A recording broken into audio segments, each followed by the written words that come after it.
ప్రముఖ యాంకర్ విష్ణుప్రియపై హైదరాబాద్లోని పంజాగుట్ట పోలీస్ స్టేషన్లో కేసు నమోదైంది.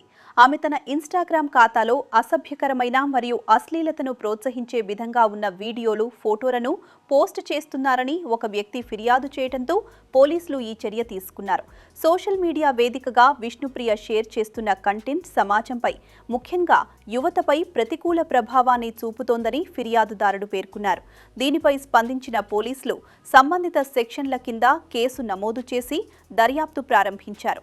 పంజాగుట్ట పోలీసులు భారతీయ న్యాయ సంహితలోని సంబంధిత సెక్షన్లతో పాటు ఐటీ చట్టం కింద ఈ కేసును నమోదు చేసినట్లు సమాచారం.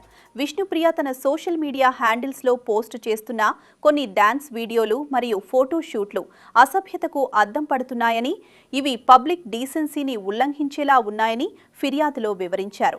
సాధారణంగా తన బోల్డ్ పర్ఫార్మెన్స్లు మరియు గ్లామరస్ ఫోటోలతో నిత్యం వార్తల్లో ఉండే ఈమెపై ఇలాంటి చట్టపరమైన ఫిర్యాదు రావటం ప్రాధాన్యత సంతరించుకుంది.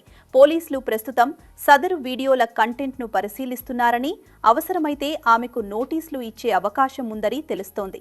విష్ణుప్రియ భీమినేనిపై నమోదైన ఈ కేసులో ఇన్స్టాగ్రామ్ సబ్స్క్రిప్షన్ ఫీచర్ ప్రధానాంశంగా మారింది. ఇన్స్టాగ్రామ్ ఇటీవల సెలబ్రిటీలు తమ ప్రత్యేకమైన కంటెంట్ను నేరుగా అభిమానులకు అందించేందుకు ప్రవేశపెట్టిన ఈ పెయిడ్ సబ్స్క్రిప్షన్ పద్ధతిని విష్ణుప్రియ ఉపయోగిస్తున్నారు. ఆమె తన ఎక్స్క్లూసివ్ ఫోటోలు మరియు వీడియోలను చూసేందుకు నెలకు $390 సబ్స్క్రిప్షన్ ఫీజును నిర్ణయించారని, ఇప్పటికే దాదాపు 4,000 మందికి పైగా దీనికి చందాదారులుగా ఉన్నారని ఈ కథనం ద్వారా తెలుస్తోంది.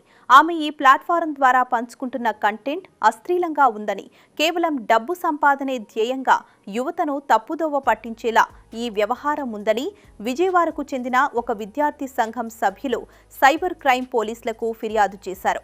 ఒక పబ్లిక్ ఫిగర్గా ఉంటూ ఇలాంటి అభ్యంతరకరమైన కంటెంట్ను పెయిడ్ సేవలు అంటూ ప్రోత్సహించడం సమాజంపై ప్రతికూల ప్రభావం చూపుతుందని ఫిర్యాదుదారులు పేర్కొన్నారు.